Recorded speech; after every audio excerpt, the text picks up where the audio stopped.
The homeless and hungry of Des Moines often turn to the Society for help.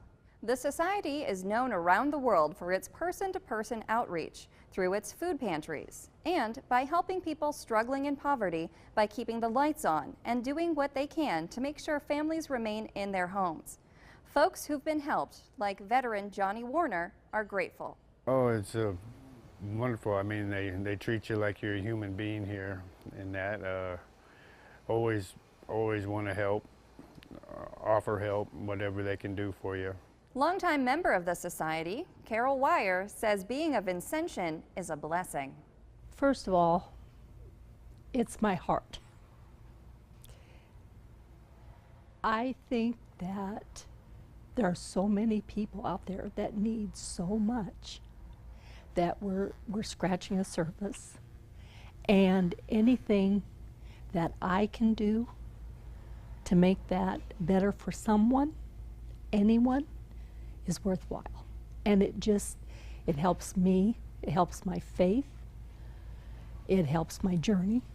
In addition to the help provided through its food pantries and thrift stores, St. Vincent de Paul of Des Moines also changes lives through education. Vincentians in Des Moines are helping people get their high school diplomas and preparing them for careers. I was a teacher for 15 years, and I went in to have a normal surgery, and I have had 26 surgeries in 8 years. Carrie Delk shares with us how life's challenges have sometimes tested her faith.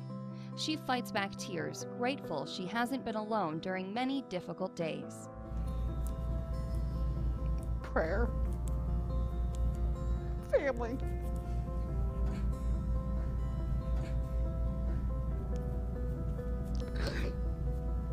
That's about it. And some help from her friends with the Society of St. Vincent de Paul of Des Moines, Iowa. So I'm not used to reaching out to ask for any help. But I'm familiar with your services because I grew up in this area, and we used to come here as kids for the thrift store. This class isn't for a particular kind of person or a person in a particular kind of situation. It's really just for anyone who kind of wants to be in a better place financially. We met Carrie on her first day taking a class led by instructor Scott Van Dort at the Tom Varilek Education Center. The finances class is really just a basic orientation. We just talk about financial goals. We talk about thinking about a budget, really thinking about where you are in this instance and where you'd like to be. So, you know, short-term, long-term goals. Carrie wants to put what she's learning to good use.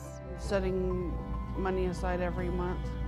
Setting a goal for myself to set money aside every month for those emergency funds, or to be able to start paying off extra bills so I can work my way up to buying a house, a first-time buyer. There are many ways of providing charity, though emergency short-term financial assistance may not help someone reach self-sufficiency. It was Blessed Rosalie Rondeau who said, quote, "We must aspire to a more complete and longer-lasting benefit. Study their abilities, their level of instruction, and try to get them work to help them out of their difficulties." Instructors like Vincentian VONNIE Salem, a retired educator, see people from all walks of life here. We've had grandparents, and so it's people that have struggled with this. One woman said to me, "I'm doing this for my dad. He was so disappointed when I dropped out of high school," and she's 50 years old. And so it's been a lifelong struggle for them. Patricia Brino says she's benefited from her experience. The class that I took, kind of setting goals, was to try and figure out how you can try to manage your money in better and different ways.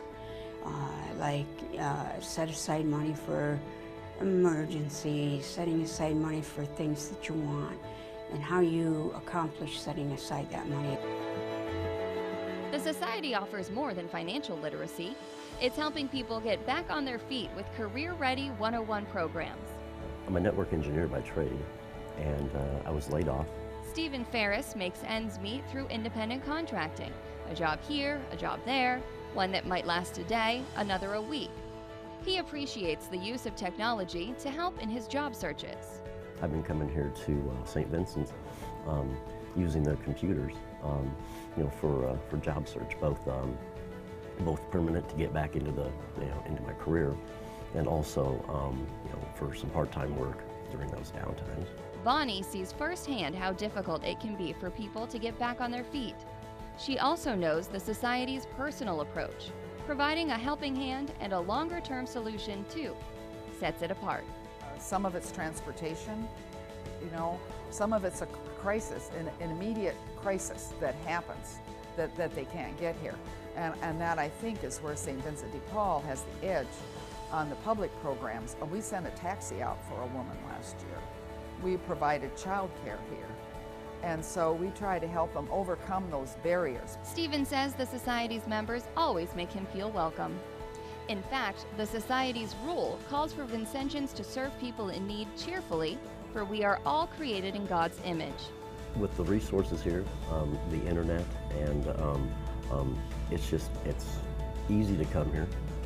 They're more than helpful, and it's actually, even though it's a job search, it's kind of pleasant. I've gotten to know some of the folks around here, and they're always happy to say hi. Well, I regard them as friends, and you rejoice with your friends, and you cry with your friends if you need to, and so I regard them as friends. This program is built on love, and so it's a little different. We really give it our all, and we hope for the best, pray for the best. Carrie finds herself surrounded by new friends, Vincentians hoping to make a difference in her life. Everybody has goals in life, and sometimes some people get set back, but it doesn't mean you can't move forward still and still have those goals. Today was wonderful. Thank you.